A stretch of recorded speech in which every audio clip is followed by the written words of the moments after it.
নমস্কার বন্ধুরা, আজকে আমরা এই ভিডিওতে আলোচনা করব সরকারি কর্মীদের ডিএ কোন মাসে অ্যাকাউন্টে ঢুকতে পারে।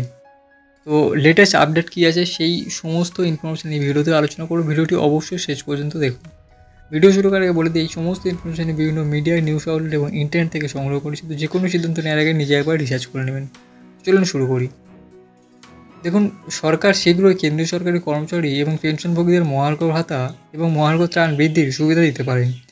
এটি সপ্তম বেতন কমিশনের অধীনে শেষ মহার্ঘ ভাতা বৃদ্ধি হতে পারে, কারণ সরকার 1 জানুয়ারি 2026 থেকে অষ্টম বেতন কমিশন বাস্তবায়নের পরিকল্পনা করেছে। আসুন জেনে নেওয়া যাক কখন সরকারি কর্মীরা মহার্ঘ ভাতা বৃদ্ধির উপহার পেতে পারেন এবং এতে কতটা বৃদ্ধি হওয়ার সম্ভাবনা রয়েছে।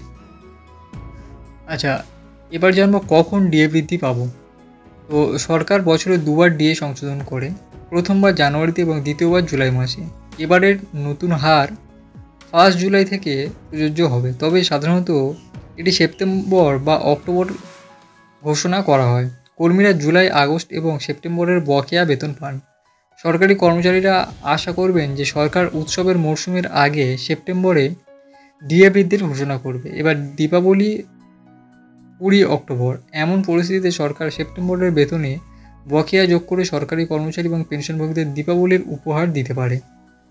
তো ডিএ কীভাবে নির্ধারণ করা হয় দেখুন, শিল্প শ্রমিকদের ভোক্তামূলক সূচক অর্থাৎ সিপিআই আইডব্লিউ এর উপর ভিত্তি করে ডিএ গণনা করা হয়।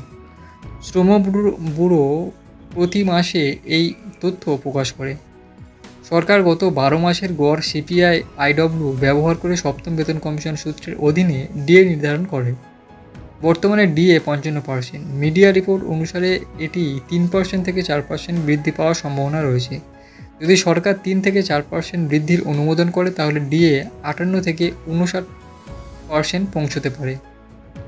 তো এতে কতটা লাভ হবে দেখুন, যদি ডিএ 3% বৃদ্ধি পায়, তাহলে 18,000 টাকা বেসিক বেতনের একজন প্রাথমিক স্তরের কর্মচারীর মাসিক আয় প্রায় 540 টাকা বৃদ্ধি পাবে। একইভাবে 9,000 টাকা বেসিক পেনশনধারীদের 270 টাকা সুবিধা পাবে। তবে ডিএ কতটা বৃদ্ধি পাবে তা সম্পূর্ণরূপে সরকারের উপর নির্ভর করবে। সেপ্টেম্বর অক্টোবরের মন্ত্রিসভা এই বিষয়ে চূড়ান্ত সিদ্ধান্ত নিতে পারে।